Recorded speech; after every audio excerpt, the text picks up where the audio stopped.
Yumane was my first Japanese roommate and my first friend who was Japanese. And I did some tutoring, and she was majoring in English. She was there for a year at Judson College, and then she went to Ouachita and in Oklahoma. I believe it was Oklahoma. And she came to visit me one time, and I had no money. I couldn't feed her barely. I couldn't take her anywhere, and I had to work because I couldn't get time off. It's just terrible having a minimum wage job with a bachelor's degree. I was an English major with a degree, and they only paid me minimum wage as a librarian at an educational library at the University of Alabama. And I think I was making $3 an hour at most. So she stayed with me for a week. It cost me $60 in gasoline and expenses for the house that I didn't even have. And apartment, I wasn't even in a house. And I had roommates, not roommates, but people who were next door in the apartment, and they weren't very nice. They were loud and they did drugs, and I feel so bad about it. But she wasn't in my wedding like Miho. I have a friend named Miho who came the next year, and we were good friends. Yvette was also a friend, but she was from Taiwan. I had 7 little sisters at Judson College. Judson College closed in 2021. A lot of people don't understand. They think that maybe all of the pastors who are Southern Baptists might have been Democrats.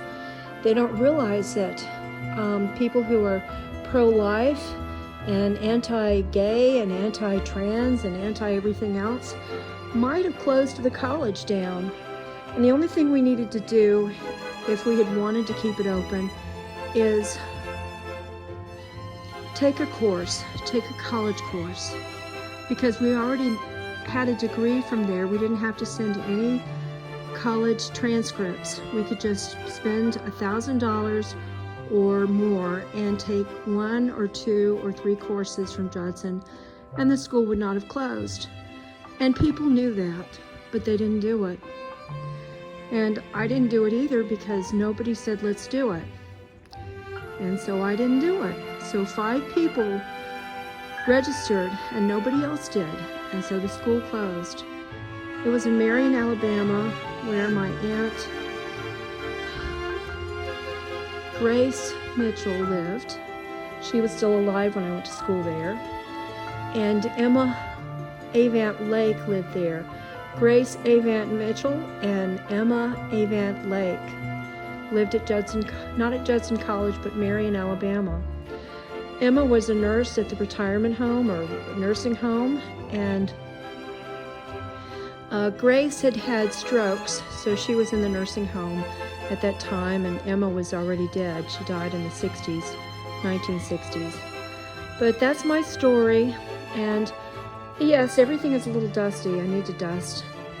And Teresa, my younger sister, sold me this furniture that was at her house a long time ago.